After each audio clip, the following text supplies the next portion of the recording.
Bismillahirrahmanirrahim. Alhamdulillahi rabbil alamin. Wassalatu wassalamu ala nabiyyina Muhammad wa ala alihi wa sahbihi ajma'in.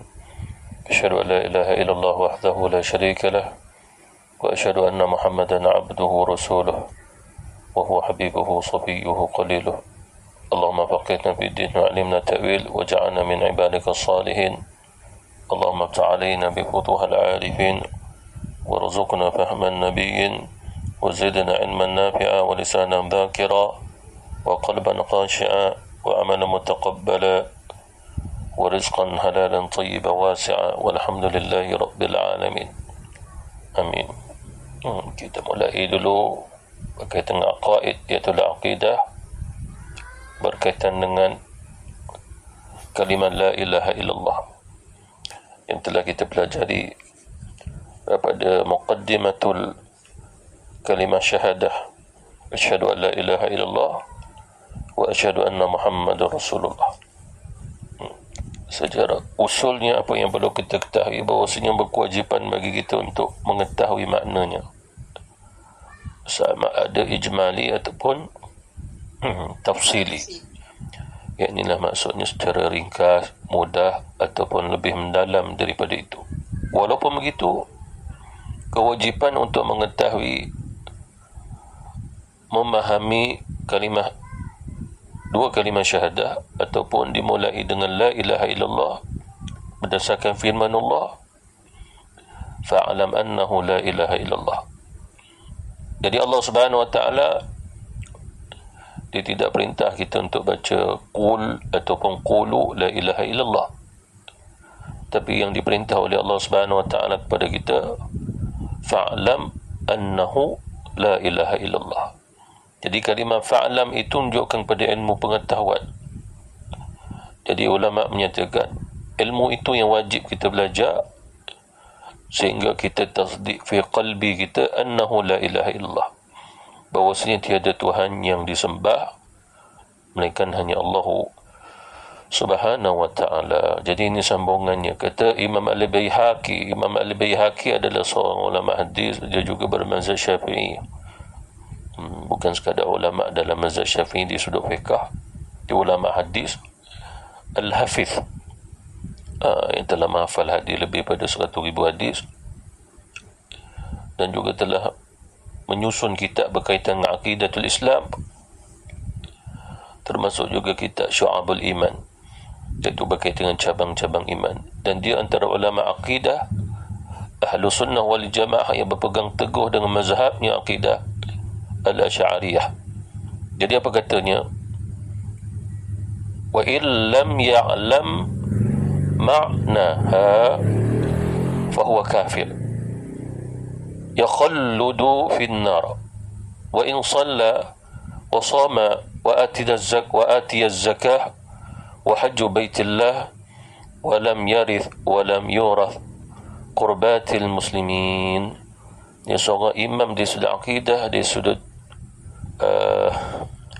tafsir, di sudut hadis, di sudut fiqh. Ni Imam Al-Baihaqi. Dia kata apa? Dan jika dia belum mengetahui maknanya, yakni maksudnya pada dua kalimah syahadah itu, maka orang itu menjadi kafir, kekal di dalam neraka. Hanya perlu dijelaskan, diberi kefahaman apa yang dimaksudkan. Dia belum mengetahui makna. Yang maksud belum mengetahui makna sehingga di dalam dirinya masih lagi adanya kekafiran ataupun kesyirikan ataupun kekufuran. Itu maksudnya yang menyebabkan dia kafir. Oleh kerana itu, kalau sekiranya seseorang itu masih ada juga unsur-unsur kesyirikan kepada Allah, sedangkan dia telah mengucap dua kalimah syahadah, dia tetap kafir. Oleh kerana itulah, barang siapa yang mengetahui hakikat dua kalimah syahadah, mustahil dia masih lagi mengekalkan kesyirikannya, kekafirannya dan juga kekufurannya. Itu maksudnya Imam Al-Baihaqi di sini. Oleh kerana itu, bila seseorang dah tahu, mustahil dia akan mensyirikkan Allah. Lalu kalau sekiranya seseorang yang tak tahu, itulah dia masih lagi mensyirikkan Allah walaupun mengucap dua kalimah syahadah. Bukan itu saja. Apabila dia telah mengucap dua kalimah syahadah, tapi dia masih lagi belum mengenal Allah sebagai Tuhan yang menciptakan.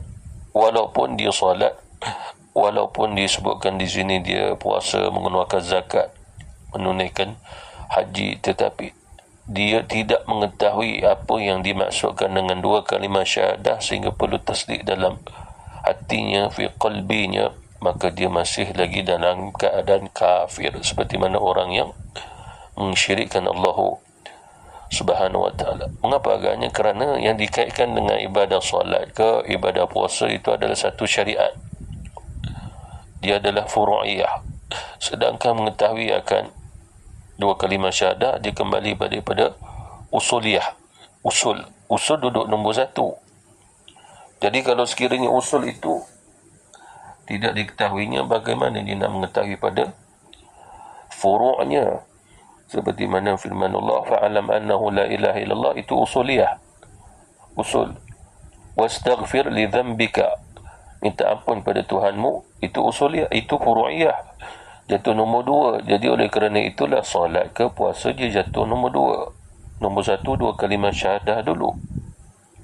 Lalu barang siapa yang tak betul pada makna kalimah syahadahnya, maka dia belum Islam, dia belum beriman. Maka oleh kerana itulah Imam Al-Bahaki kata bahawasanya dia masih dalam keadaan kafir. Jadi kalau sekiranya begitu, bagaimana dia boleh mendirikan solat, dia berpuasa?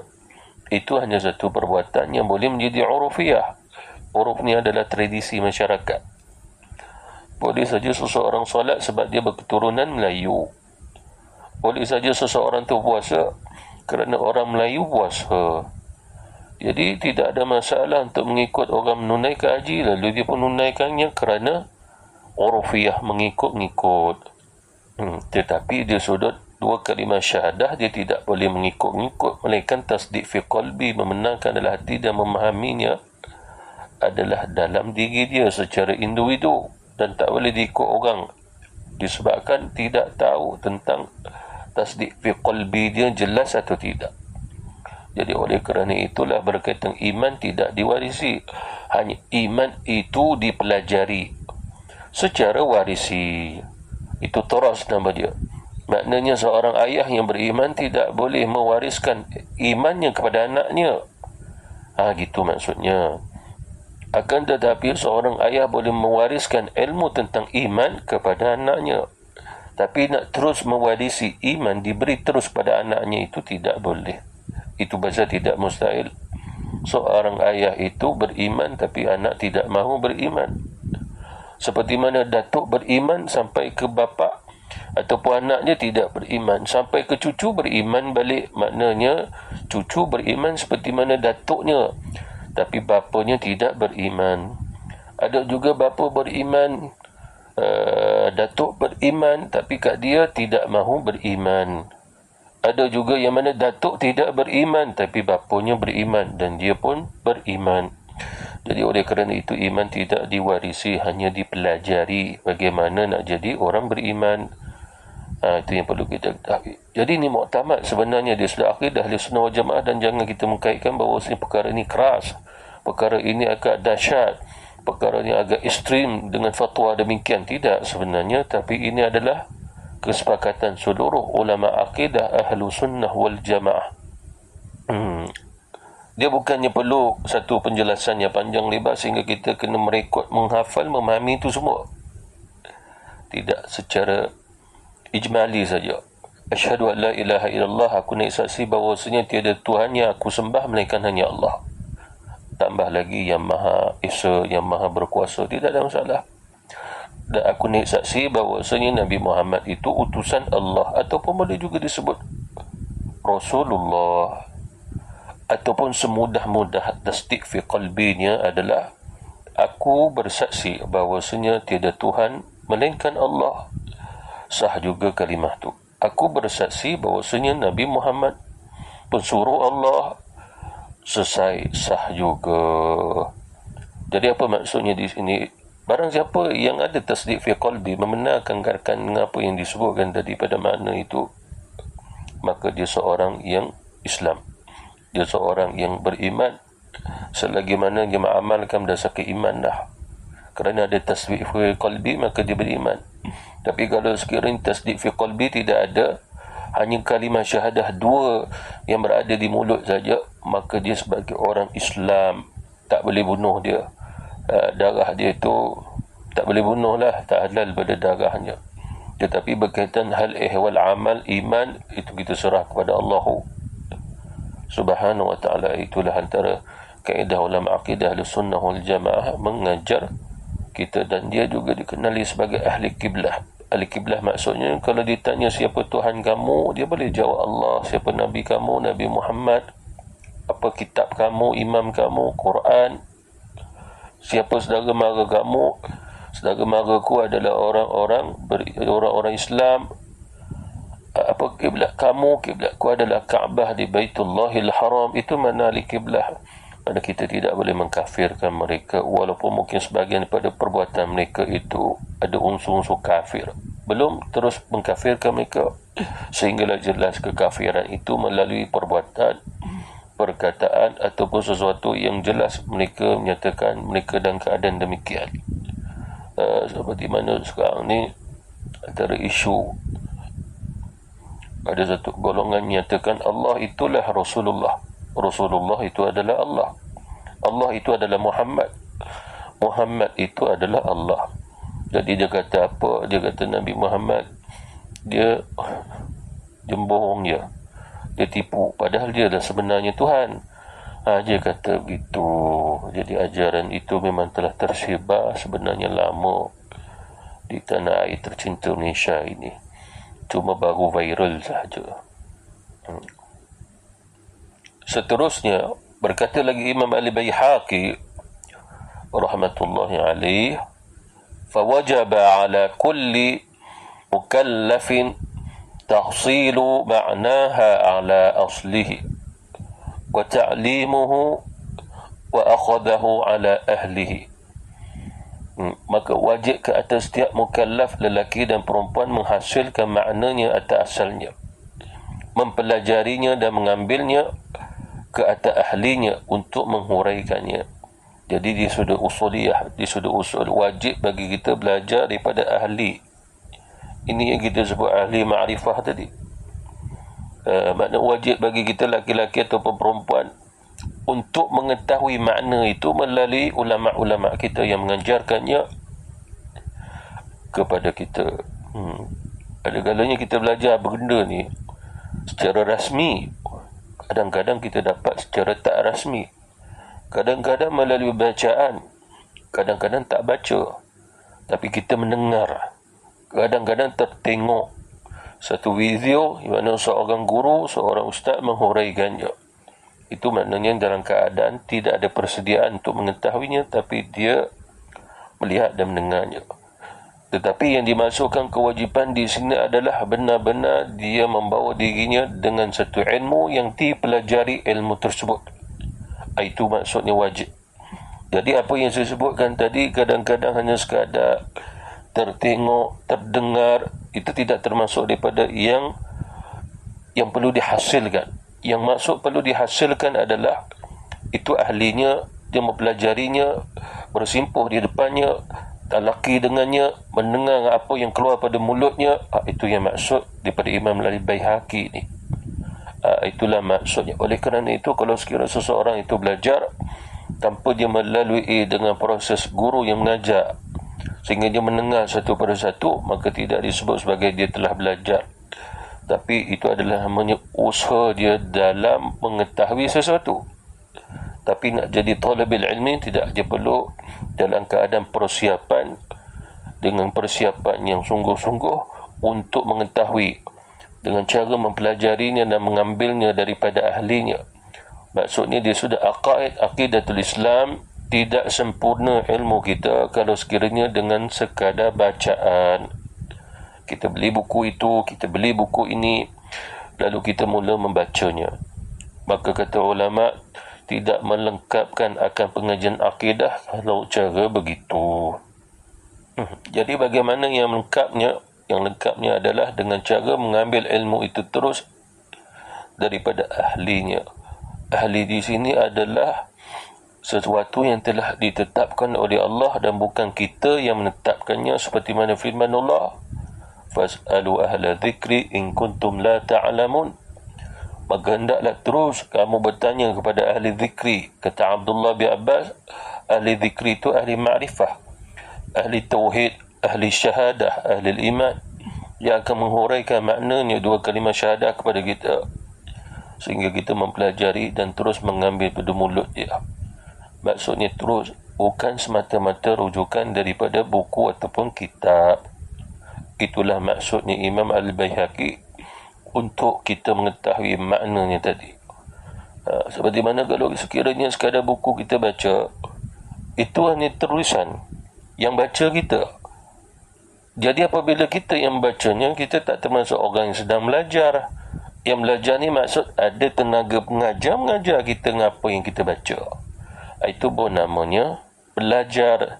Jadi orang akhir zaman banyak salah faham. Beratus-ratus buku dibaca seolah-olah dia belajar. Sedangkan itu bukan belajar. Itu hanya sekadar proses mengetahui sesuatu daripada bacaan. Belajar itu maksudnya adalah guru mengajarkan sesuatu padanya. Itulah baru jadi talabil ilmi. Itu pasal mengapa kita belajar ulama' ni. Padahal ramai lagi ulama'. Tapi semua orang tertumpu dekat ulama' ni. Ulama' tu ada sampai 100 di Mesir. Tapi mengapa orang tumpu 3 orang ni? Disebabkan 3 orang ni mengambil ilmu, belajar dengan cara berguru dengan ratusan guru-guru sebelum tu. Yang lain-lain ni dengan kitab dia banyak kat situ. Tapi dengan guru ni dia tak dapat. Dia dapat mukadimah, dia tak dapat sampai khatam tak ada. Jadi tu yang orang tumpu pada orang yang mana belajar sampai khatam, beratus-ratus kitab, berguru, bertalaqi. Itu mengapa orang tumpu pada dia.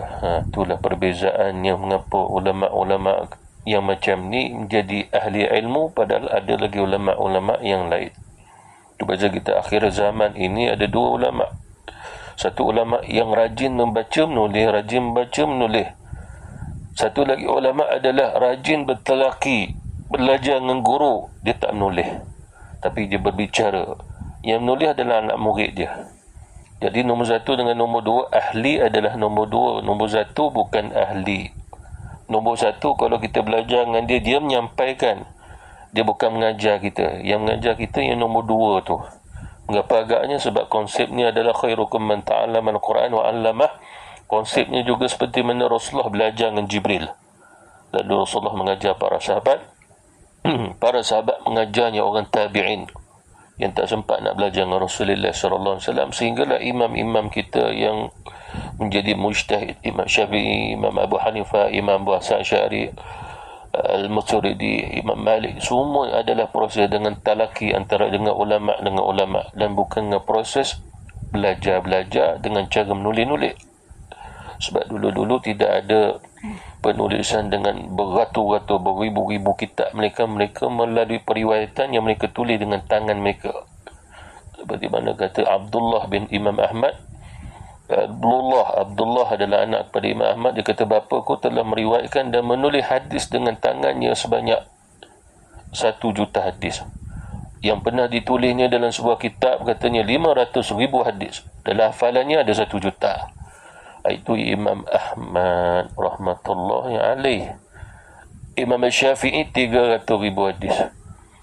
300,000 hadis. Dan imam kita semua ratus-ratus ribu hadis. Dalam perjalanan mereka belajar hadis itu, seperti mana Imam Abu Hanifah lebih daripada 4,000 guru. 4,000 periwayatan hadis yang dimiliki oleh Imam Abu Hanifah. Jadi itulah maksud berguru. Dan ambil ilmu daripada mereka, dan bukan ambil ilmu terus daripada buku. Itu perbezaan yang perlu kita ketahui. Jadi Imam Al-Baihaqi ini kira fatwa sebenarnya. Jadi kita kena belajar akidah melalui ahlinya. Jadi tak dapat tidak apabila dia menyebut lafaz kalimat itu dengan lidahnya, hendaklah dihadirkan di dalam hatinya makna simpulan iman itu, sehingga makna itu menjadi mesra, bahkan menjadi darah dagingnya. Saya sebagai guru mengajar, ambil pada guru saya. Apabila disebut asyhadu an la ilaha illallah, maksudnya aku naik saksi bahawasanya tidak aku sembah melainkan Allah, tambahan yang Maha Esa. Aku naik saksi bahawasanya Nabi Muhammad utusan Allah. Selesai. Itu secara ijmali, bukan tafsili, ijmali saja. Jadi selesai apabila dapat daripada guru itu, maka kita pun bawa yang sama. Aku naik saksi bahawasanya tidak aku sembah melainkan hanya Allah. Aku naik saksi bahawasanya Rasul Nabi Muhammad pensuruh Allah ataupun utusan Allah. Selesai. Kemudian pula hendaklah jadi darah daging kita. Dua kalimah syahadah ini pada maknanya. Ini kerana jika lafaz kalimah itu disebut saja pada lidah tanpa menghadirkan makna dalam hati, maka sekali-kali tidak membawa apa-apa faedah di dalam akhirat nanti, dia kata. Ini antara ulama akidah juga. Mengapa agaknya? Disebabkan dalam Quran, wala in sa'altahum man khalaqas samawati wal ard la yaqulanna Allah. Kalau ditanya siapa menciptakan langit dan juga bumi, mereka jawab Allah. Mereka jawab Allah. Mereka jawab Allah di sini adalah dia pencipta langit dan juga bumi. Tapi Allah di sini di lidah, bukan dalam jiwa mereka. Bukan pada akal mereka, bukan jadi darah daging mereka, disebabkan mereka mensyirikkan Allah. Lalu bila kita sebut asyhadu an la ilaha illallah, jadi hati tak boleh kosong, hati tidak boleh tumpu selain daripada apa yang kita sebut. Sebab ini kaitan dengan iman. Maka perlu ambil berat apabila kita menyebut la ilaha illallah ataupun asyhadu an la ilaha illallah, maka berkewajipan hati membawa menghadirkan makna tadi. Bila dia dah dibiasakan menghadirkan makna ni dalam hati, akhirnya dia jadi darah daging. Dia jadi biasa. Terdengar saja seseorang menyebut asyhadu an la ilaha illallah, seperti mana kalimah azan, kalimah iqamah, terus dalam hati kita, aku naik saksi bahawa tiada Tuhan melainkan Allah. Selesai. Jadi kita nak itu. Jangan kita sekadar la ilaha illallah, la ilaha illallah sampai bergoncang sana, bergoncang sini, surau pun bergoncang.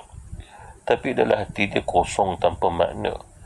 Jadi kita tidak mahu seperti itu.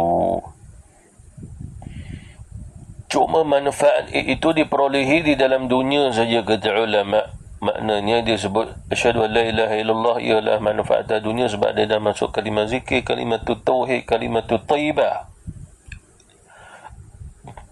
Tidak memberi manfaat di akhirat adalah diangkat derajat, diberi keampunan.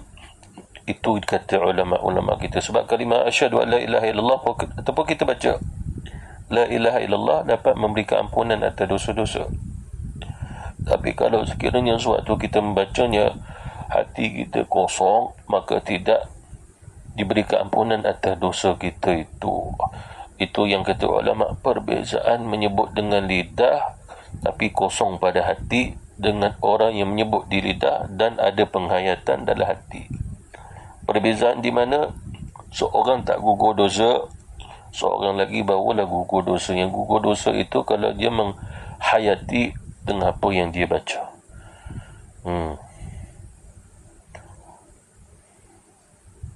Seterusnya, awaluddin ma'rifatullah. Ini wajib juga kita belajar, sebab yang kita belajar ni semua berkaitan akidah ahlu sunnah wal jamaah. Dan jangan kita beranggapan apa yang kita belajar ni di Nusantara saja ataupun di Malaysia. Tapi sebenarnya ini difatwakan oleh ulama-ulama salaf dan juga khalaf. Hanya dimudahkan bagi kita golongan awamiyah, orang-orang awam, untuk mempelajarinya.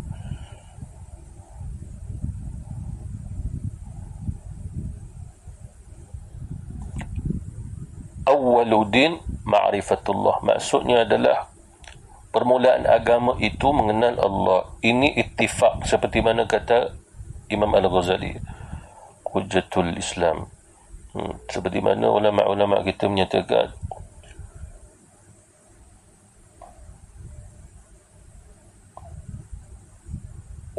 ulama kita menyatakan ilmu yang pertama yang wajib dipelajari adalah berkaitan dengan ma'rifatullah. Ma'rifatullah yang dimaksudkan adalah ilmu mengenal Allah. Dan ilmu mengenal Allah yang dimaksudkan juga adalah ilmu kalam, ilmu usuluddin, ilmu tauhid, ilmu yang berkaitan usuliyah. Jadi itu yang dimaksudkan ma'rifatullah.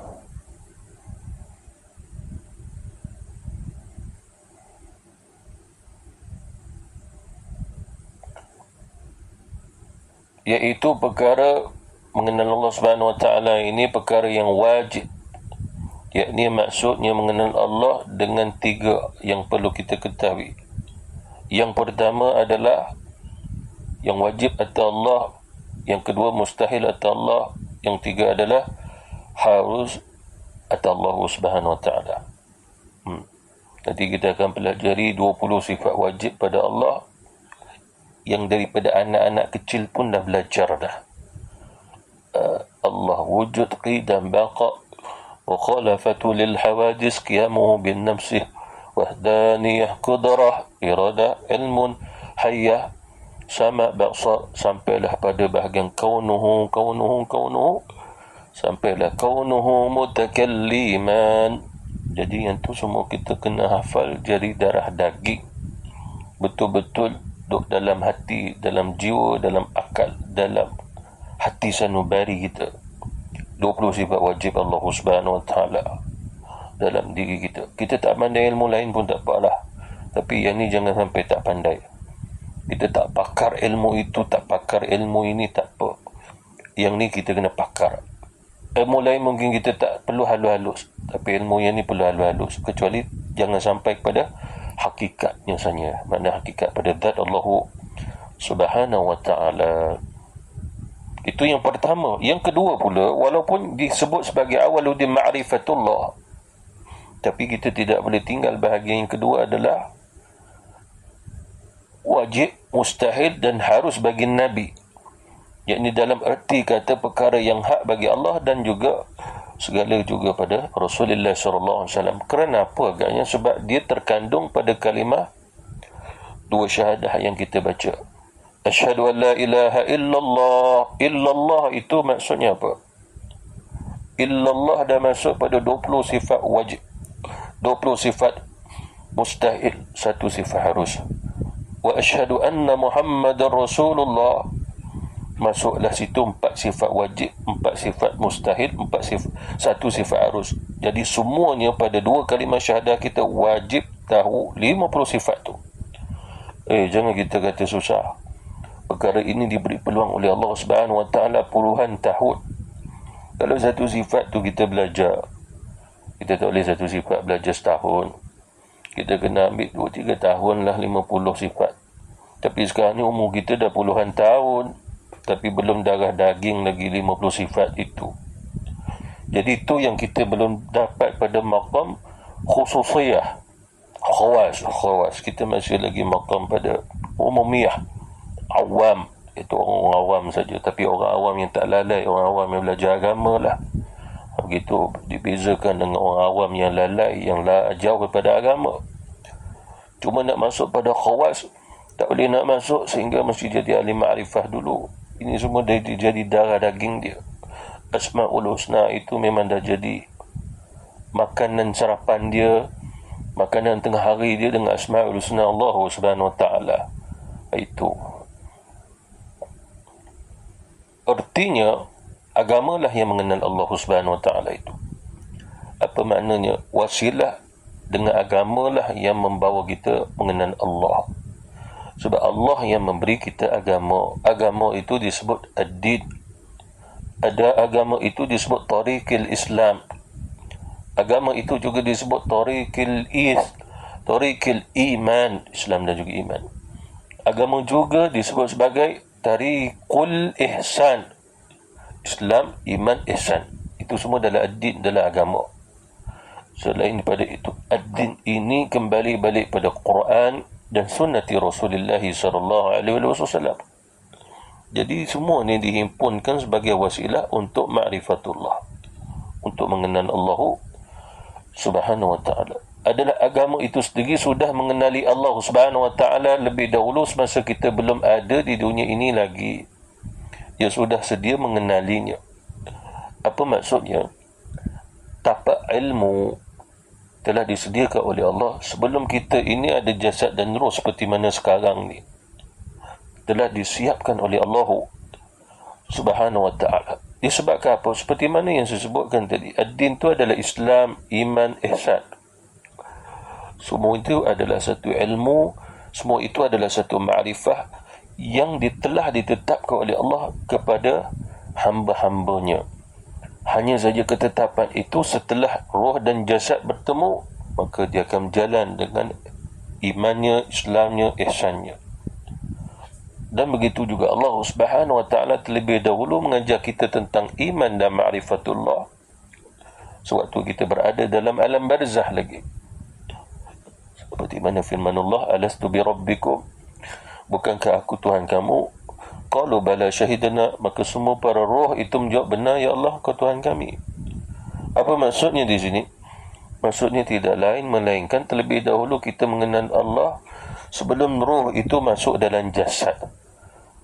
Maknanya itulah agama. Makna agama itu mula-mula ada tapi tak ada dalam diri kita. Kemudian Allah masukkan agama dalam diri kita, dijadi fitratullah allati fatarana sa'alaiha. Kullu mauludin yuladu ala fitrah. Fitrah itu adalah Islam. Fitrah itu adalah millah. Fattabi'u millata Ibrahim. Mana agama Ibrahim tu millah, itulah maksudnya dua kalimah syahadah itu yang dikaitkan juga dengan Islam, iman, ihsan. Mana Allah dah sediakan itu semua. Ini menunjukkan bahawa ilmu tentang agama bukan ilmu yang baharu. Dia kembali atas ilmu Allah dan kehendaknya untuk diberi kepada semua sekali manusia. Tapi bukan semua manusia nak menerimanya. Justru itu, sekarang kita wajib mengenal Allah Subhanahu wa ta'ala dengan cara mengenal agama. Yakni bukan wajib terus mengenal Allah Subhanahu wa ta'ala. Apa yang perlu kita ketahui? Ma'rifatullah melalui wasilah. Wasilahnya adalah agama. Wasilahnya adalah Quran. Wasilahnya dengan sunnah. Wasilahnya dengan Rasulullah. Wasilahnya dengan para alim ulama. Wasilahnya adalah dengan Islam ilmunya, iman ilmunya, ihsan ilmunya. Tapi rujukannya kembali balik kepada siapa yang membawa dan menyampaikan kepada kita, baginda Rasulullah dan juga para alim ulama kita, kerana Nabi kata al-ulama warasatul anbiya. Ulama-ulama adalah pewaris Nabi-Nabi, termasuk mewarisi ilmu Nabi sallallahu alaihi wasallam. Jadi oleh kerana itu telah difatwakan oleh ulama akidah Ahlussunnah wal Jamaah, walaupun kita sebut ma'rifatullah awwaluddin ma'rifatullah, tapi kita mengenal Allah bukan terus mengenalnya, kerana mustahil kita terus mengenal Allah, melainkan kita mengenal Allah melalui agama. Oleh kerana itulah Allah bagi kita agama untuk kenal dia. Bukan terus dia nak mengenalkan diri kita kepada kita, melainkan hanya perjanjian waktu roh, alam arwah sahaja. Tapi sekarang ini bila kita dah adanya duniawi kita berpijak dan diuji di atas dunia, maka Allah perintah kita hidup dengan agama. Itu pasal ulama kita berfatwa, kalau sekiranya seseorang kata Tuhannya Allah, Nabi dia tidak perlu, Quran dia tidak perlu, syariat dia tidak perlu, tapi jiwanya, hatinya, dia tidak menafikan Allah Subhanahu wa ta'ala adalah Tuhan yang menciptakan seluruhnya dan tidak ada Tuhan melainkan Allah Subhanahu wa ta'ala.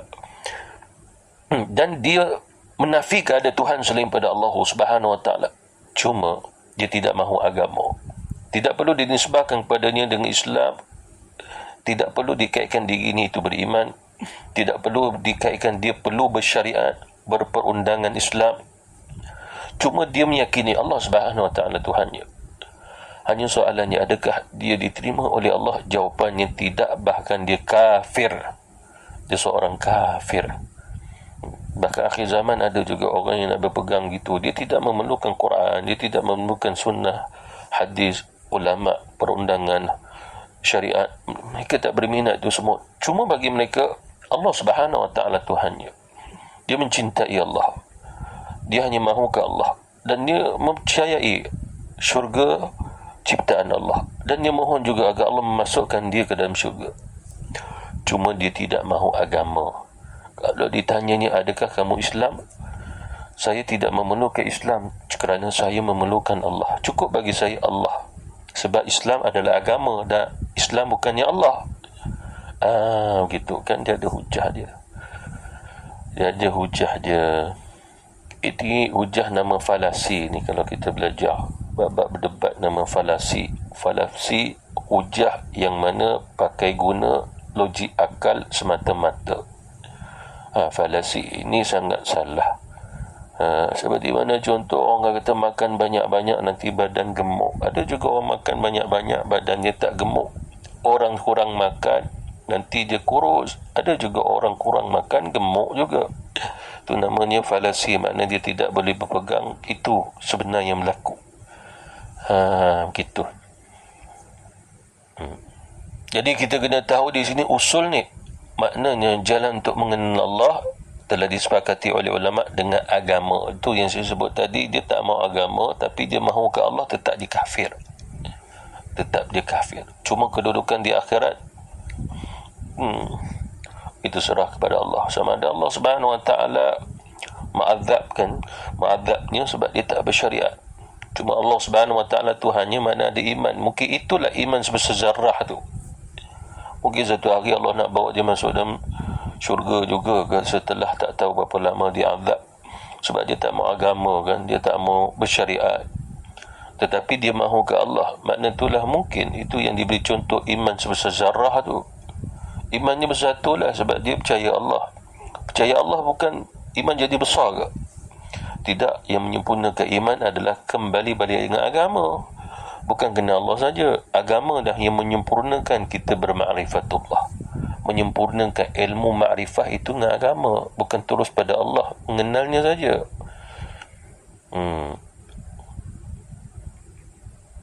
Apa yang dimaksudkan dengan bernama agama itu tidak lain, kata ulama, adalah kalimah la ilaha illallah. Itu pasal kalau orang kafir, bukan, kalau seseorang sebut la ilaha illallah, kita akan kata dia orang Islam. La ilaha illallah, sebab hanya orang Islam saja yang sebut la ilaha illallah. Kristian, Yahudi, Buddhis, Buddha kan,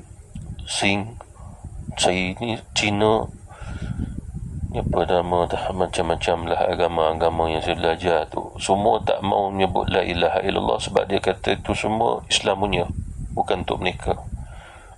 Padahal la ilaha illallah ni semua makhluk menyebutnya, malaikat menyebutnya, haiwan menyebutnya, seluruhnya di atas alam ini dengan la ilaha illallah. Bahkan terbina alam ini, langit bumi, dengan la ilaha illallah.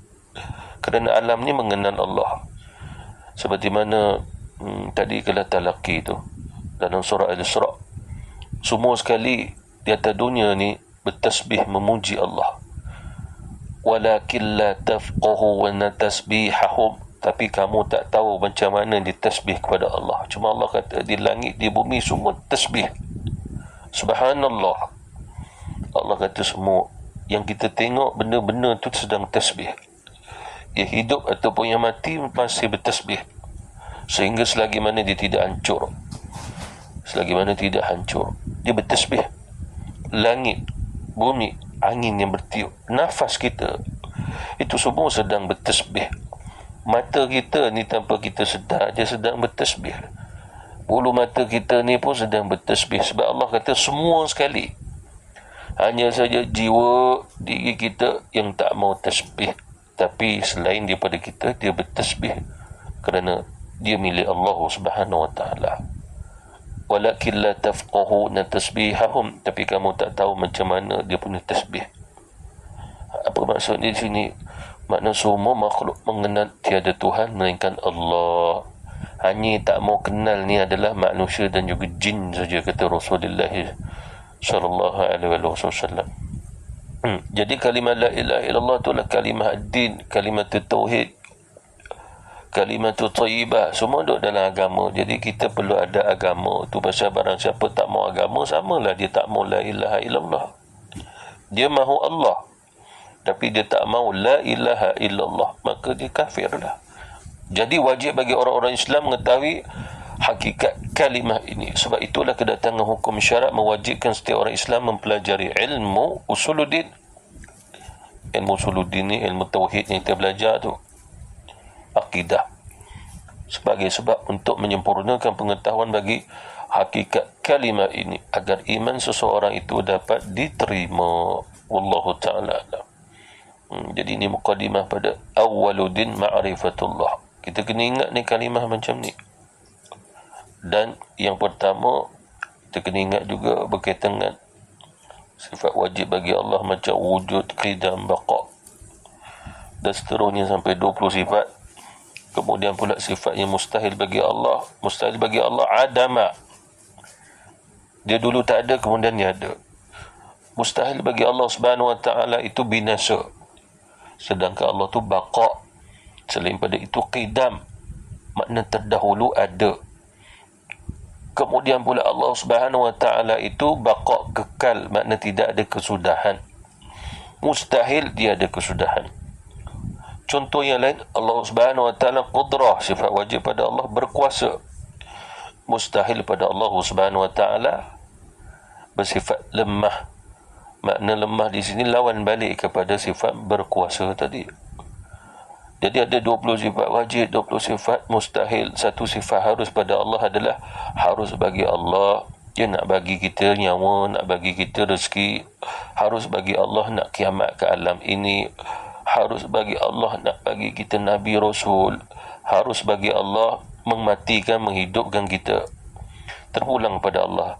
Maknanya tidak ada siapa dapat memaksa Allah Subhanahu wa ta'ala. Walaupun wajib bagi Allah itu, dia bersifat dengan sifat yang maha hidup. Tetapi Allah mahu menghidup ataupun mematikan kita, itu harus pada Allah. Seperti mana Allah nak mengkiamatkan alam ini juga adalah sifat harus pada Allah. Seperti mana dia nak mendatangkan siang ke, mendatangkan malam ke, harus bagi Allah. Dan kita tak boleh masukkan ini adalah wajib bagi Allah Subhanahu wa ta'ala. Wallahu a'lam. Seterusnya pengajian kita kedua, surah kita Al-Adhkar.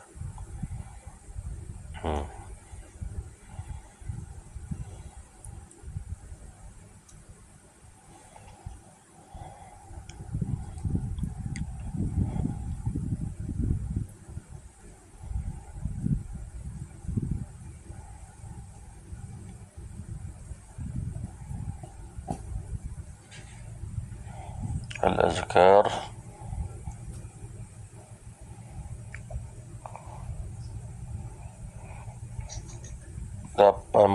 tujuh.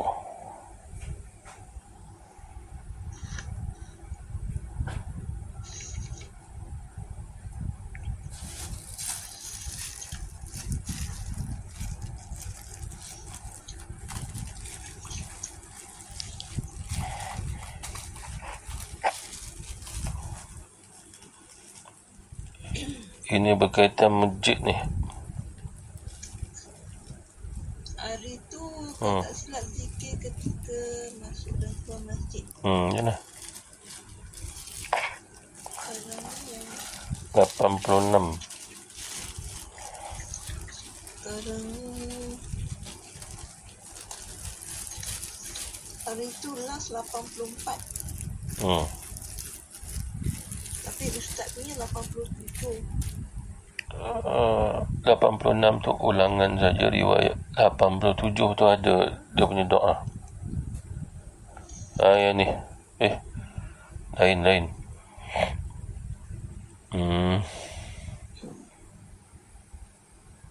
Nak cari je. Bacaan selawat ketika masuk dan keluar masjid.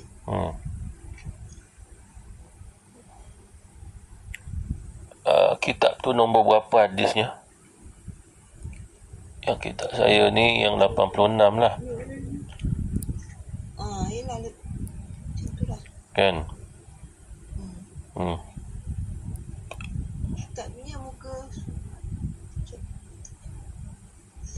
124. riwayat siapa? Nak tahu riwayat siapa?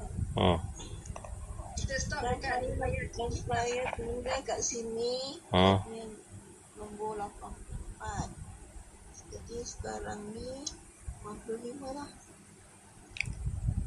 Dia punya doa tu mula-mula apa? Doa dia mula-mula.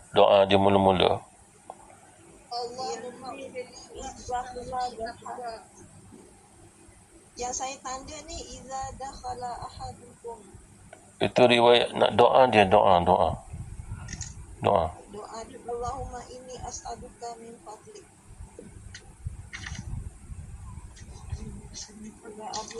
Daripada Abu Humaid atau Abu Asid. Itu yang last. Inna ahadakum idza arada an yakhruja min al-masjid, itu Allahumma inni a'udzubika. Allahumma fili wastafli wa rahmatika wa idza haraja qala mithla dhalik Allahumma ftahli abwaab fadlik. So kita dah hampir habis nak masuk kemudian zikir di dalam masjid. Itu nombor Maknanya betul tak dekat kitab tu ada tulis Imam Ibn Sunni ni? Ada tak Ibn Sunni ni? Okey, yang ni lah buku kitab saya ni, PDF saya ni 89.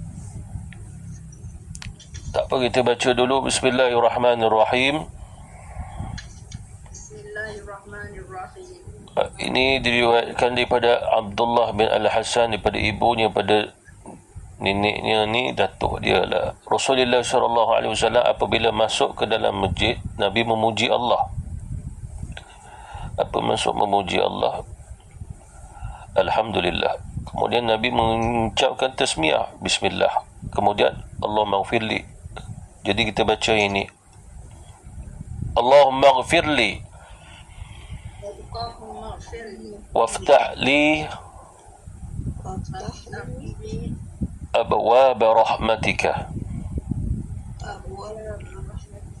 Ini apabila masuk ke dalam masjid. Masuk dalam masjid, adabnya kata ulama, kita baca tak kala mana kaki melangkah dengan kaki kanan pada dewan utama masjid ataupun kawasan yang dikaitkan serambi ataupun kaki lima masjid, dah boleh baca Allahumma ghfirli waftahli ni.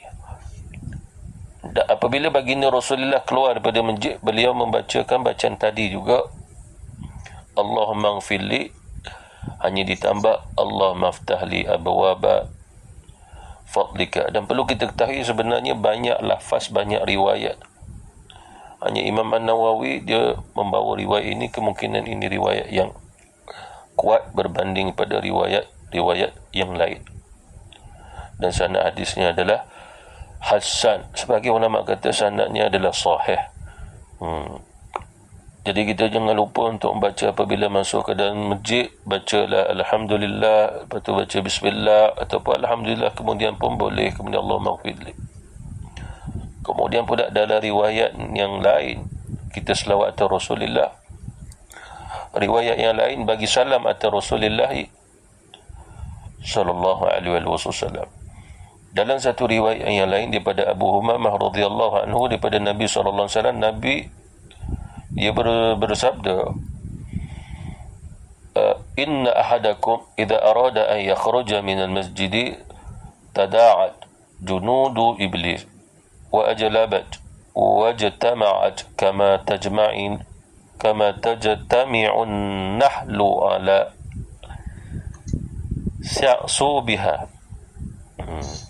fa idza qama ahadakum على باب المسجد فليقول اللهم إني أعوذ بك من إبليس وجنوده فإنه إذا قالها لم يضره.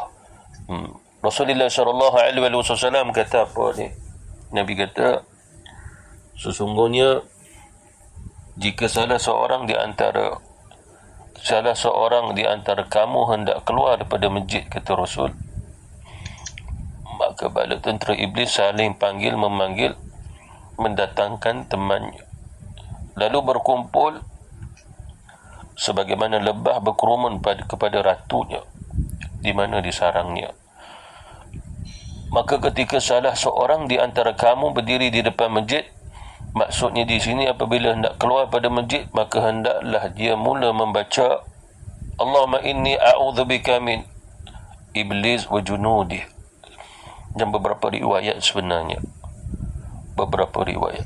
Bahkan kata guru saya, kalau sekiranya kita tak dapat nak baca ini, kita juga boleh membaca Allahumma inni a'udzubika minal iblis.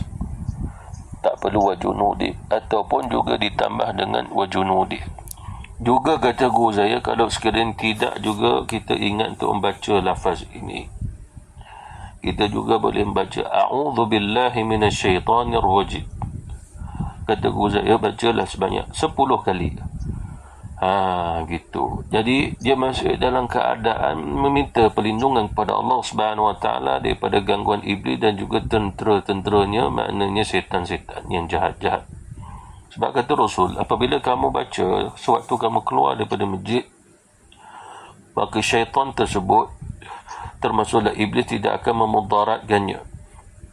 Maksud mudaratkan di sini adalah menyebabkan kamu bahaya di luar daripada perjalanan kamu setelah kamu keluar daripada masjid. Jadi kita boleh baca, ikut saya baca, Allahumma inni a'udzubika min iblis wa junudih. Sampai situ je. Guru saya bacalah 3 ataupun sampai ke 10 kali. Seterusnya zikir dalam masjid. Disunatkan memperbanyakkan zikir kepada Allah Subhanahu Wa Taala ketika mana kita berada dalam rumahnya. Sebab apa kata Nabi? Masjid itu didirikan adalah untuk tujuannya. Jadi mustahil kita dirikan masjid untuk tujuan berniaga di dalamnya, berpolitik di dalamnya, berdagang di dalamnya. Maka tak kena pada tempatnya. Apatah lagi dijadikan tempat permainan. Jadi bukannya tujuan masjid dibina untuk itu, tapi dibinanya masjid adalah untuk kita berzikrullah, tasbih, tahlil, tahmid, takbir, termasuk juga baca Quran. Sebab itu yang berlaku pada zaman Rasulullah sallallahu alaihi wasallam. Dan jangan sampai masjid dijadikan uruf yang kebiasaannya sehingga keluar pada batasan-batasan yang disebutkan tadi. Seperti mana sebagian orang akhir zaman, dia dah jadikan masjid itu dah menjadi satu urufiyah. Urufiyah ni dah jadi tradisi, kerana mereka berdalilkan dengan apa yang berlaku di masjid Nabi dulu. Antaranya adalah pernah warga Habsyah, dia datang ke masjid Nabi SAW dan mereka menari-nari sambil memukul pedang antara satu sama lain. Maknanya itu tradisi mereka. Mereka buat dalam masjid tarian tu. Dan Rasulullah SAW bertanya sahabat, apa yang mereka sebut sewaktu mereka menari-nari begini? Dan waktu tu dalam masjid, dalam riwayat yang sahih, riwayat Imam Muslim, ya Rasulullah, mereka memujimu. Lalu Rasulullah membiarkannya. Walaupun begitu, kata ulama, bukan menunjukkan bahawa sini dalam masjid boleh menari-nari, bermain-main pedang seluas-luasnya ataupun secara umum begitu. Sebenarnya tidak pernah berlaku pada zaman Rasulullah di kalangan para sahabat berbuat demikian. Tapi Rasulullah menghormati itu cara tradisi mereka di Habsyah, di mana Habsyah juga mereka mendirikan masjid di kedai Islam, mereka beriman. Mereka tidak ada tempat untuk menari-nari begitu lalu memuji Rasulullah. Lalu mereka pun buat dalam masjid. Lalu itu yang saya sebut menjadi urufiyah. Lalu kalau sekiranya kita di sini tak ada nak buat begitu, tiba-tiba nak buat, maka elok jangan buat. Disebabkan terus kita mengambil sumber daripada Rasulullah. Sebab kita mengambil Nabi, para sahabat tidak berbuat demikian di dalam masjid, cuma berbuat di luar masjid. Di luar masjid maksudnya ialah tari menari di kalangan para sahabat Rasulullah SAW dengan cara tradisi mereka di luar. Pada hari raya biasa mereka akan buat begitu, cuma tak dibiasakan buat dalam masjid, itu saja. Dan Rasulullah tidak menghalang.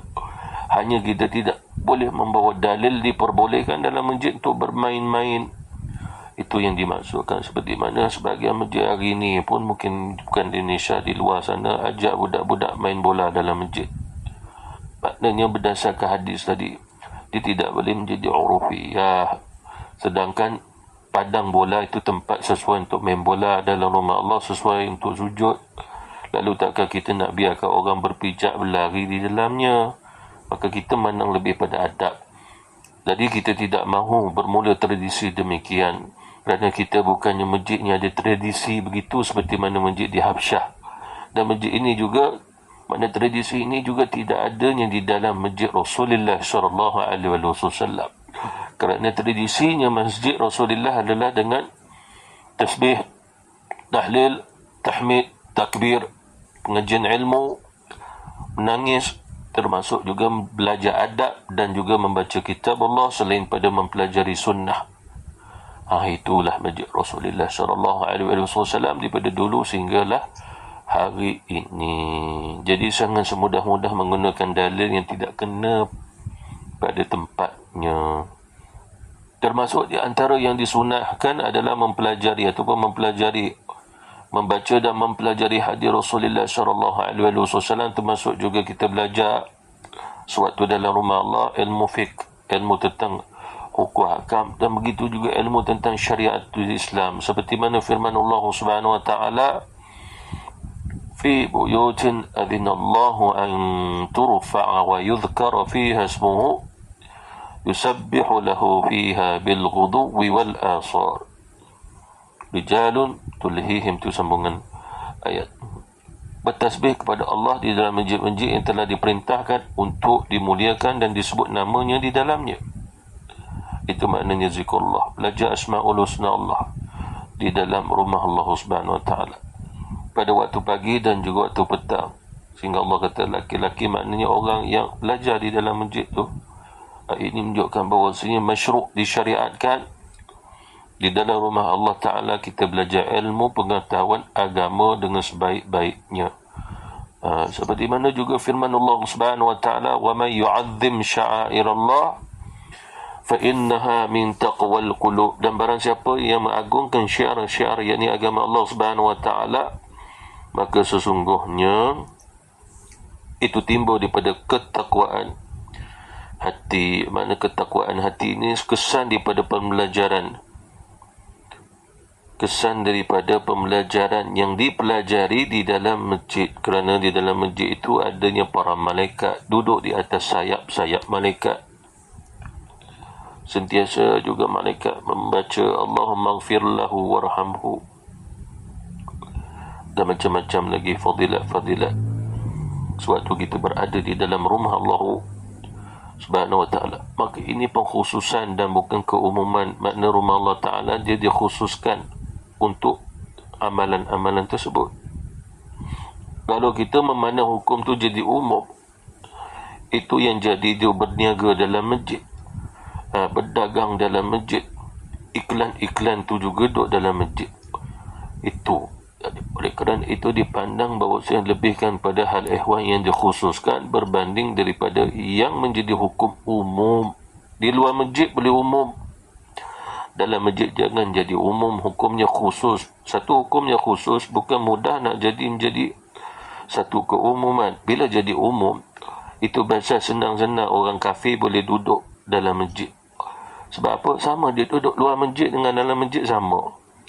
Lalu nak dibawa masuk dalam masjid, tak apa, tidak boleh demikian, melainkan ada sebab munasabab saja. Jadi kita tetap juga dengan perundangan, tetap juga dengan hukum hakam yang telah ditetapkan oleh Allah Subhanahu wa taala. Selain daripada itu, kata Allah, zalika wa man yu'azzim hurumatillahi fahuwa khairul lahu 'inda rabbih. Demikianlah perintah Allah Subhanahu wa taala, dan barang siapa yang mengagungkan apa-apa yang terhormat di sisi Allah, apa yang dimuliakan Allah di atas muka bumi ini, masjid dia, rumah dia. Sebelum kita buat masjid, Allah dah tahu kita akan buat masjid. Allah dah tahu kita buat masjid atas ketakwaan ataupun tidak. Itu bahasa masjid-masjid yang tidak ada takwa, orang tak minat nak belajar dalamnya, barakah tidak ada, last sekali hancur binasa saja. Seperti mananya masjid pada zaman Rasulullah, nama masjid Durar.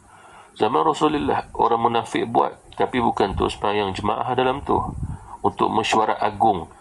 Macam mana kita nak memeranginya Rasul Muhammad dan juga para sahabatnya di Madinah.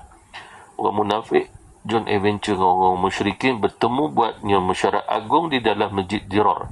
Kemudian pula panggil Nabi, ya Rasulullah, kami dah buat masjid, mintalah datang merasmikan masjid kami. Rasulullah pun datang, turun ayat Quran, Allah perintah hancurkan, pecahkan, binasakan masjid tu, kerana mereka membinanya atas dasar kemaksiatan, atas dasar untuk bermusuhan, dan bukan atas dasar ketakwaan.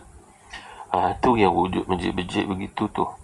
Maknanya masjid yang didirikan untuk nama, agar orang tahu ketokohan atas diri dia, bukan atas dasar untuknya para jamaah mengetahui itu cara kita belajar ikhlas kepada Allah Subhanahu wa ta'ala. Seperti mana dalam satu riwayat, seorang sahabat Rasulullah bertanya Rasul, ya Rasulullah, di atas dunia ini, manakah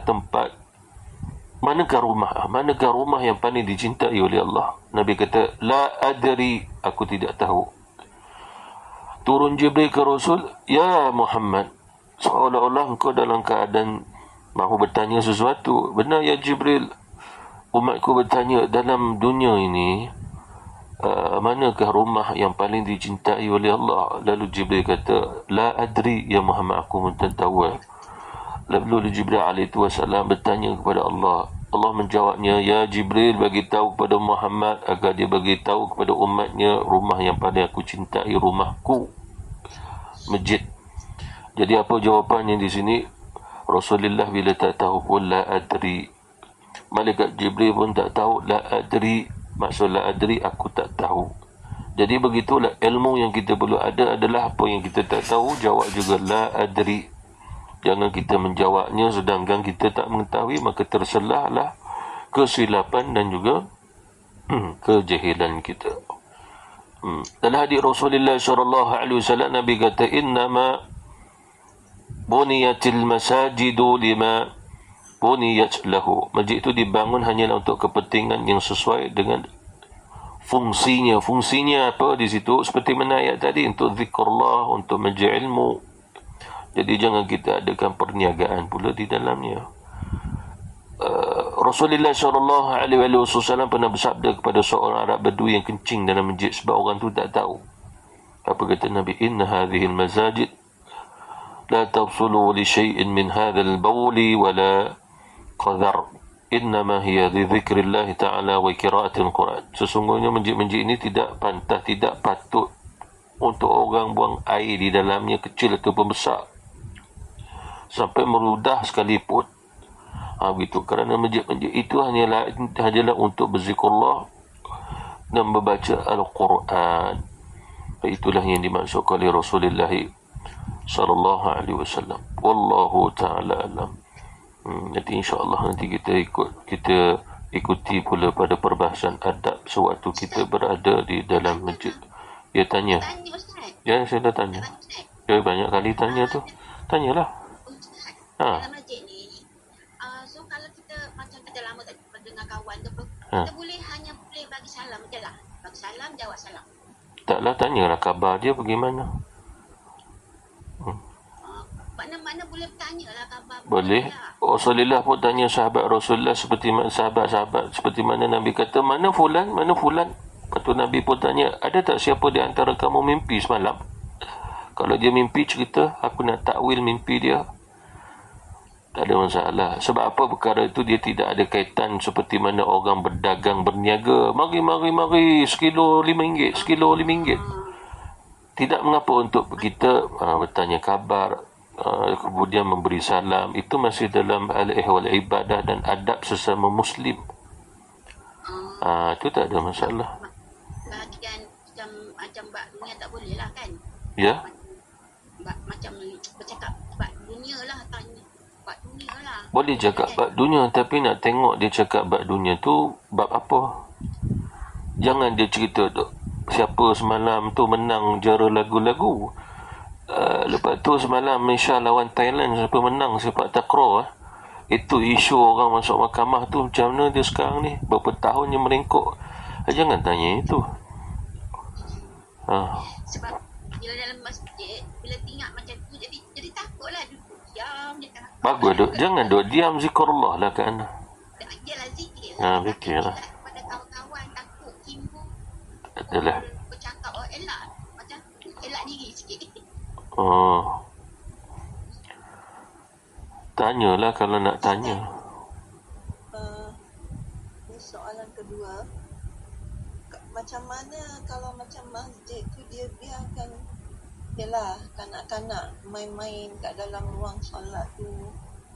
Macam mana tu? Sebab kononnya nak galakkan kanak-kanak datang ke masjid. Tapi yang berlaku sebaliknya buat bising dan lari sana lari sini. Sebenarnya masalah ini bukan salah anak-anak, tapi salah orang yang bawa anak.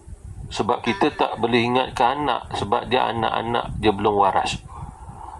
Kita kena ingatkan mak bapak yang bawa tu, pasal kalau mak bapak yang biar, makna hati mak bapak lah yang liar. Makna sekarang ni hukumnya kembali balik pada mak bapak. Berdosanya mak bapak yang membuatkan jemaah terganggu dengan ibadah tu. Itu pasal kata ulama dalam mazhab Hanafi berfatwa jangan bawa anak-anak, kalau dah tahu anak-anak tu nakal, tak dengar cakap. Gitu. Saya rasa lebih Dan di masjid kita dah banyak kali kita bagi tahu berulang-berulang, tapi ada juga jenis mak bapak yang datang bulan Ramadan je. Nak buat macam mana dengan diorang ni? Sebab dalam hukum menghalang anak-anak tu tidak boleh, tapi sekarang ni menghalang ibu bapa yang bawa anak-anak yang tak terkawal. Itu pasal sekarang ni pada kaum fiqhiyah, kalau lah ibu bapa ni faham agama, dia tahu anak dia sangat nakal, maka janganlah dia solat sunat di masjid. Buatlah solat sunat bersama sekiri dia di rumah dia. Sebab apa? Hukum mengganggu orang solat adalah haram pada syarak. Jadi solat sunat jangan bawa, pergi solat dekat rumah saja. Ini difatwakan sendiri oleh Imam Syafi'i, sebab ini bukan solat fardu, solat sunat. Kalau anak dia tu tak nakal, boleh terkawal, solatlah sama. Tapi saya rasa ramai ni ibu bapa ni dia orang tak tahu tentang hukum ni, sebab tu jadi macam tu. Sebab dia tak diberitahu juga. Kadang mungkin suami dia pun tak didik dia, atau dia sendiri tak boleh belajar, tu yang masalah dia. Tapi masjid kita lah. Sekejap saya bagi saya habis dulu. Lagi satu, saya rasa elok juga kalau masjid dia letak satu notice board ke dekat luar tu. Jadi setiap kali dia masuk, dia tahu peraturan. Kan dia tak boleh biarkan anak-anak. Sebab kalau bila kita cakap sekali dua, bulan datang pula Jumaat kadang-kadang dari luar Kariah Bandar Baru Selayang ni datang dari tempat lain pun ada. Dia orang suka bergila-gila datang pergi touring masjid ni kan masa bulan Ramadan. Jadi diorang pun tak faham. Tu yang jadi ada pernah sekali yang seorang budak ni, dia punya dia bukan dari kawasan sini lah, Bandar Baru ni, Selayang ni, dia dari luar. Dia datang masa tu orang tengah solat kan, masa Ramadan ni. Dia boleh panjat tu mimbar tu sampai orang pun jadi panik, takut dia terjun. Tu yang berlaku pada baru-baru ni lah, Ramadan ni. Macam mana tu? Itu yang saya katakan tadi. Nombor satu, jangan tengok anak-anak tu. Sebenarnya ini panduan agama atas bapa. Kalau dia tengok anak macam tu, jangan dibiarkan, pergilah kejar anak dia. Jadi sebenarnya jangan dalam diri kita tengok anak-anak tadi dia panjat ke apa ke, itu memang dia perangai anak-anak. Sekarang ni perlu disedarkan hukum ni pada yang bawa anak-anak tadi. Tapi itulah saya rasa elok letak macam satu notis lah kat luar, itu masuk ke masjid tu, biar diorang tahu kalau yang luar yang datang tu biar dia tahu. Biar diorang main tulis notis apa? Notis macam sekiranya anak-anak cakap lah, macam Ustaz cakap lagi kan, sekiranya ada anak-anak yang tak boleh dikawal, tak perlu libatkan diorang. Bukan macam tu kaedah fiqh, tak boleh macam itu. Maksud gini, kalau sekiranya mereka membawa anak dan anak ni jenis tak dengar cakap, nakal dia, maka hendaklah ibu bapa tadi ambil satu sikap kebijaksanaan. Contohnya, biar suami itu solat dulu, mak di belakang jaga anak. Bila selesai, mak pula solat, bapa tadi jaga. Jadi jangan dibiarkan dua-dua nak solat, anak tu terbiak. Itu hukumnya sebenarnya. Jadi kita tetap juga tak boleh halang anak-anak kecil tak boleh masuk masjid sebab nanti dia buat bising. Itu hukum tu tak betul, tak boleh. Tapi dia lebih memudaratkan. Sebab berdasarkan hadis Rasulullah, Nabi kata jangan menghalangi anak kecil kamu, didiklah mereka datang ke masjid. Barang siapa yang membawa anak kecilnya 40 hari 40 malam, Allah Subhanahu Wa Taala akan beri ilmu dan hikmah padanya. Jadi maksud hadis Rasulullah adalah umum. Jadi kita tidak boleh halang. Jadi permasalahan itu adalah apabila ibu bapa yang membiarkan anak bersifat nakal di dalamnya. Kalau dia nakal sekalipun, dia tak mengganggu orang dalam keadaan ibadah, dia nakal seorang-seorang di ujung sana, maka tidak ada masalah. Hukum ini apabila dia mengganggunya salat seseorang di dalamnya. Itu saja. Sebab selalunya yang saya tengok memang mengganggu. Sebab apa? Kita yang jamaah wanita ni kan, kita yang paling terganggu. Sebab apa? Budak-budak tu dia main depan kita, dia main di antara jemaah lelaki dan jemaah wanita. Yang dia main dekat tengah-tengah tu. Macam jemaah lelaki, dia tak menghadap budak-budak tu, dia menghadap mimbar, menghadap imam semua. Kita yang kat perempuan ni menghadap budak-budak yang berlari. Ya, betul tu. Dia susun kerusi yang putih-putih plastik tu, dia buat macam train, macam kereta. Tahu tu, kita semua tahu. Dan sebenarnya kita dah ingatkan dan sampai peringkat usahawan tu angkat suara pun ada dah hari tu. Bila kita angkat suara, stop dah sekejap, lepas tu dia buat balik. Tapi saya rasa mesti adalah satu peraturan yang betul-betul berkesan kan. Peraturan di sini bukan notis, tapi peraturan di sini adalah setiap kali menghadap ibu bapa yang bawa anak-anak perlu diingatkan mereka. Sehingga apabila kita bercakap, ada ibu bapa ataupun bapa yang faham, terus dia ambil anak dia keluar masjid. Sama ada dia suka atau tidak dengan apa yang kita cakap, dia dah keluar bawa anak dia. Begitu. Itu yang faham. Lagi satu saya pernah tengok, ni semua yang baru ni Ramadan ni. Ialah budak-budak kan. Sampai ada satu bapa ni dia terpaksa tegur dia punya bapa sendiri tak tegur. Tapi orang lain yang tegur budak ni sampai dia dah tak boleh kontrol dia pergi kemana, sampai dia sepak budak tu. Ya. Bapak dia tak buat apa pula? Bapak dia tak buat apa pula? Bapak dia datang tengok anak anak dia yang lelaki yang marah tu pun dia tegurlah bapak dia. Lepas barulah dia ambil budak anak dia. Dia tak reti dia sampai orang lain pula yang nak kena tegur. Tak boleh lah macam tu. Tapi saya rasa memang mengganggu lah. Sebab jemaah wanita memang terganggu. Sebab dia main tu depan jemaah wanita. Saya rasa kena buat lah. Yalah, betul lah tu. Tapi kita sendiri kalau tak ada budak-budak pun, kita jangan buat orang lain mengganggu juga, terganggu juga atas sebab kita. Atau kita tahu juga hukum tu. Dulu kan ada yang khas yang untuk jaga budak-budak tu. Kenapa dah tak ada lagi lah? Saya rasa tu pun okey tak? Panggil perlu yang jaga budak-budak tu. Masa orang salat dia ada bilik kan, bilik khas. Itu okey saya rasa. Dah tak ada dah, orang-orang tu semua pindah dah.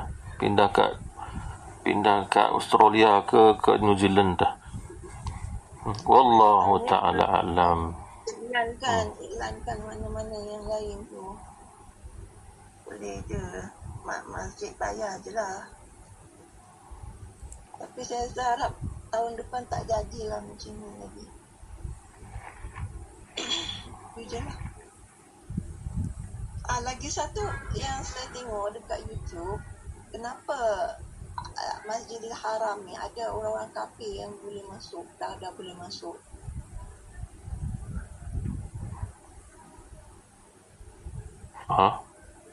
Apa soalan dia? Ni orang kafir dah boleh keluar masuk. Orang kafir itu dia masuk untuk apa? Tak tahu, ada yang saya tengok dia macam menyamar. Orang tawaf, dia pun tawaf. Yalah, itu maksudnya kita tahu ke dia kafir yang menyamar tu? Dia sendiri cakap dia berjaya masuk ni. Dia kata I am now in the Grand Mosque di Makkah. Dia cakap dia sendiri ngaku. Dia kafir. Jadi kalau dia dah buat macam tu, macam mana kita nak tahu? Macam mana pihak Arab-Saudi nak tahu? Yelah, dia guna pasport apa ni lah, tapi tapi tak tahu apa tindakan lepas tu.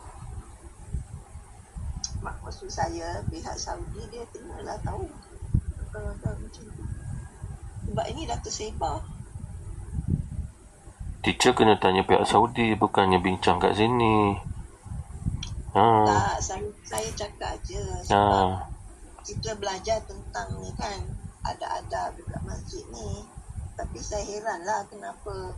Bukan teacher saja heran, semua orang Islam akan heran. Cuma kita tak tahu apa sebenarnya lepas tu. Bukan teacher seorang je. Kita tak boleh apa kan, benarkan orang kafir masuk masjid seperti. Perkara itu khilaf sebenarnya tentang sama ada orang kafir boleh masuk Masjidil Haram ataupun tidak. Ulama masih khilaf. Ada ulama berfatwa secara mutlak tidak boleh. Sebagian lagi ulama berfatwa secara mutlak diperbolehkan, tapi bersyarat. Syaratnya adalah kita membawa mereka dan mereka mengikut pada syarat-syarat kita, dan dia tidak boleh sebebas-bebasnya dengan cara mereka. Jadi oleh kerana itu, kalau sekiranya dengan syarat-syarat tadi masih atas dasar fatwa ulama, maka bolehlah bagi mereka masuk ke Masjidil Haram, tapi tengok pada niatnya. Dikaitkan, dikiaskan dengan ayat Quran, iaitu Allah memerintahkan untuk jaga dan bawa masuk orang-orang kafir kalau sekiranya hatta yasma'a kalam Allah. Maknanya mereka ada peluang untuk kita dakwah dengan dakwatul Islamiyah. Begitu. Jadi dia bukan satu perkara yang muktamad dari ijma' ulama, tapi kalau orang tu masuk secara tipu, dia nak buat jahat, sedangkan Allah Subhanahu Wa Taala pemilik Masjidil Haram, pemilik Kaabah, dia lebih tahu tentang perkara tersebut. Sama ada Allah Subhanahu Wa Taala nak memberi peluang atasnya ataupun Allah Subhanahu Wa Taala nak menghukumnya, maka hal ini kita serahkan saja kepada Allah Subhanahu Wa Taala. Takut dia suka mengintip je. Macam kok dia pergi ke apa je. Tapi dulu kita tak dengar cerita-cerita ni, tapi sekarang ni lah cerita macam ni. Ada video dia.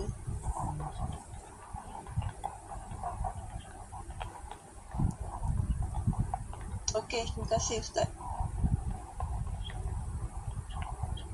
Bismillahirrahmanirrahim. Allahumma fa'alna bima 'allamtana wa 'allimna ma yanfa'una wa zidna 'ilma walhamdulillahi 'ala kulli hal. Wa na'udzu billahi min 'adzabin nar walhamdulillahi rabbil 'alamin. Amin. Jazakallahu khairan. Assalamualaikum. Assalamualaikum. Assalamualaikum. Assalamualaikum.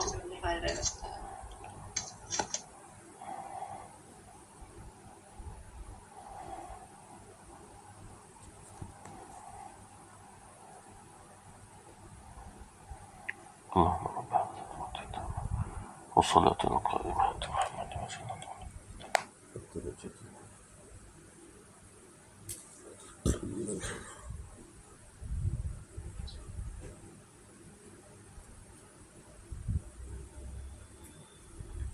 Asya, cuba tengok dapur ada tak apa-apa jatuh.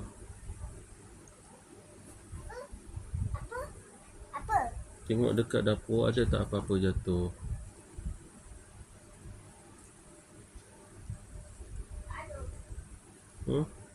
Ada. Cepat tadi tikus.